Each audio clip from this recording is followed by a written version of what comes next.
ജെറമിയ 36 അധ്യായം. ചുരുൾ കത്തിക്കുന്നു. ജോസിയായുടെ പുത്രനും യൂദാ രാജാവുമായ യഹോയാക്കീമിന്റെ വാഴ്ചയുടെ 4-ാം വർഷം കർത്താവ് ജെറമിയായോട് അരുളി ചെയ്തു: ഞാൻ നിന്നോട് ആദ്യം സംസാരിച്ച ജോസിയായുടെ കാലം മുതൽ ഇന്നുവരെ ഇസ്രായേലിനെയും യൂദായെയും സകല ജനതകളെയും സംബന്ധിച്ച് പറഞ്ഞിട്ടുള്ള കാര്യങ്ങൾ ഒരു പുസ്തകച്ചുരുളിൽ എഴുതുക. ഞാൻ വരുത്താൻ പോകുന്ന അനർത്ഥങ്ങളെക്കുറിച്ച് യൂദാഭവനം കേൾക്കുമ്പോൾ അവർ ഓരോരുത്തരും തങ്ങളുടെ ദുർമാർഗങ്ങളിൽ നിന്ന് പിന്മാറിയേക്കാം. എങ്കിൽ അവരുടെ ദുഷ്കൃത്യങ്ങളും പാപവും ഞാൻ ക്ഷമിക്കും. ജെറമിയ നേരിയായുടെ മകൻ ബാറൂക്കിനെ വിളിച്ച് കർത്താവ് തന്നോട് അരുളി ചെയ്ത സകല വചനങ്ങളും പറഞ്ഞുകൊടുത്തു. ബാറൂക്ക് അത് ഒരു ചുരുളിൽ എഴുതി. അനന്തരം ജെറമിയ ബാറൂക്കിനോട് പറഞ്ഞു: കർത്താവിന്റെ ആലയത്തിൽ പോകുന്നതിൽ നിന്ന് ഞാൻ തടയപ്പെട്ടിരിക്കുന്നു.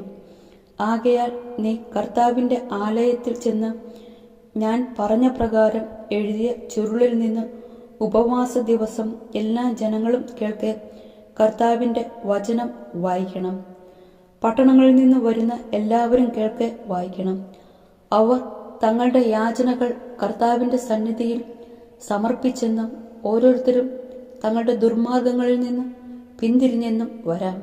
എന്തെന്നാൽ ഈ ജനത്തിന്റെ മേൽ നിബന്ധിക്കുമെന്ന് പ്രഖ്യാപിച്ചിരിക്കുന്ന ക്രോധം വലുതാണ്. ജെറമിയ പ്രവാചകൻ കൽപ്പിച്ചതനുസരിച്ച് നേരിയായുടെ മകൻ ബാറൂഖ് ചുരുളിൽ നിന്ന് കർത്താവിന്റെ വചനം ദേവാലയത്തിൽ വെച്ച് വായിച്ചു.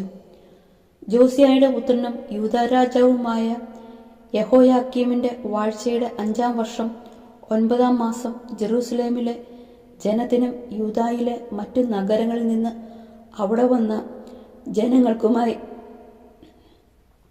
കർത്താവിന്റെ സന്നിധിയിൽ ഉപവാസം പ്രഖ്യാപിക്കപ്പെട്ടു.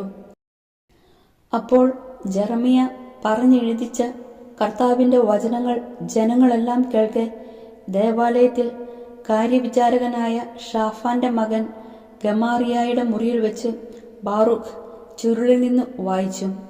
ദേവാലയത്തിന്റെ പുതിയ വാതിലിന് സമീപം മുകളിലത്തെ അങ്കണത്തിലാണ് ഈ മുറി.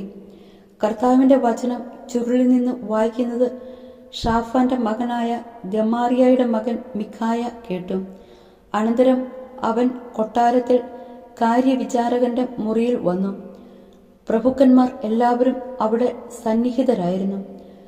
കാര്യവിചാരകനായ എലീഷാമ, ഷമായായുടെ പുത്രൻ ദലായ, അക്ബോറിന്റെ പുത്രൻ എൽനാഥൻ, ഷാഫാന്റെ പുത്രൻ ഗമാറിയ, ഹനനിയായുടെ പുത്രൻ സെദക്കിയ തുടങ്ങിയ സകല പ്രഭുക്കന്മാരും അവിടെ ഉണ്ടായിരുന്നു.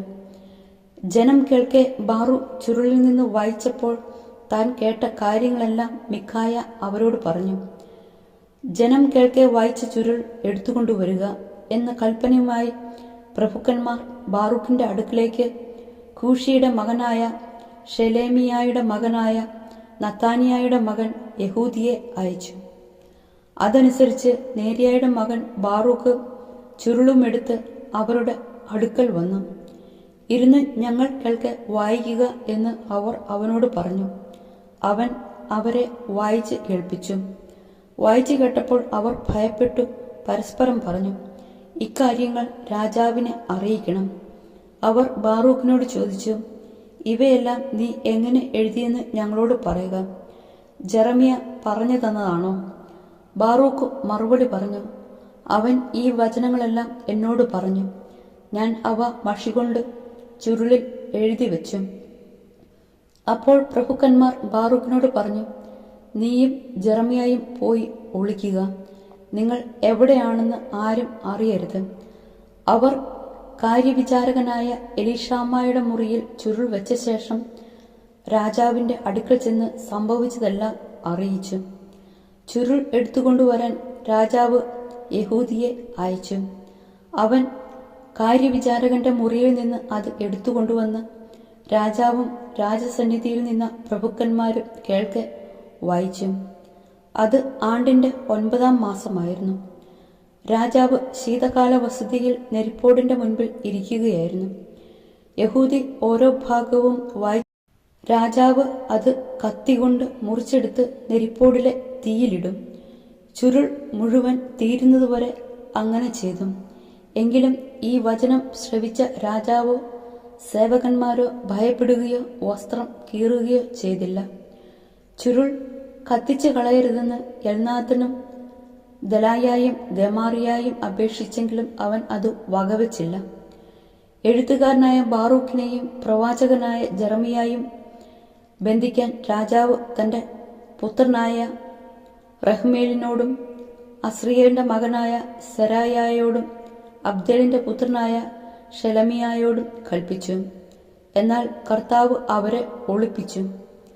ജെറമിയ പറഞ്ഞുകൊടുത്ത് ബാറൂക്ക് എഴുതിയ ചുരുൾ രാജാവ് കത്തിച്ചതിനു ശേഷം കർത്താവ് ജെറമിയായോട് അരുളി ചെയ്തു, നീ വേറൊരു ചുരുൾ എടുത്ത് അതിൽ യൂദാരാജാവായ യെഹോയാക്കീം നശിപ്പിച്ച ആദ്യ ചുരുളിൽ ഉണ്ടായിരുന്ന സകലതും എഴുതുക. യൂദാരാജാവായ യഹോയാക്കീമിനെതിരെ ഇപ്രകാരം പറയുക, കർത്താവ് അരുളി ചെയ്യുന്നു, ആ ചുരുൾ നീ കത്തിച്ചു. ബാബിലോൺ രാജാവ് വന്ന് ഈ ദേശം നശിപ്പിക്കുമെന്നും ഇവിടെ മനുഷ്യരോ മൃഗങ്ങളോ അവശേഷിക്കുകയില്ലെന്നും എന്തിന് അതിൽ എഴുതി എന്ന് നീ ചോദിച്ചു. അതിനാൽ യൂദാരാജാവായ യഹോയാക്കീമിനെ കുറിച്ച് കർത്താവ് അരുളി ചെയ്യുന്നു, അവന്റെ സന്തതികളാരും ദാവീദിന്റെ സിംഹാസനത്തിലിരിക്കുകയില്ല. അവന്റെ മൃതശരീരം പകലത്തെ വെയിലും രാത്രിയിലെ മഞ്ഞും ഏറ്റ് വെളിയിൽ കിടക്കും. ഞാൻ അവനെയും അവന്റെ സന്താനങ്ങളെയും ദാസന്മാരെയും അവരുടെ അകൃത്യം നിമിത്തം ശിക്ഷിക്കും. അവരും ജെറൂസലേം നിവാസികളും യൂദായിലെ ജനങ്ങളും ഞാൻ ശിക്ഷിക്കുമെന്ന് പ്രഖ്യാപിച്ചത് വകവച്ചില്ല. എന്നാൽ അവയെല്ലാം അവരുടെ മേൽ ഞാൻ വരുത്തും. അനന്തരം ജെറമിയ മറ്റൊരു ചുരുളെടുത്ത് നേരിയായുടെ മകനായ ബാറൂക്കിന്റെ കയ്യിൽ കൊടുത്തു. യൂദാ രാജാവായ യഹോയാക്കീം കത്തിച്ചു കളഞ്ഞ ചുരുളിലെ എല്ലാ വചനങ്ങളും ജെറമിയ പറഞ്ഞുകൊടുത്ത് അവൻ എഴുതി. ആദ്യത്തേതിന് സദൃശ്യമായ മറ്റു വാക്യങ്ങളും അതിൽ ഉണ്ടായിരുന്നു.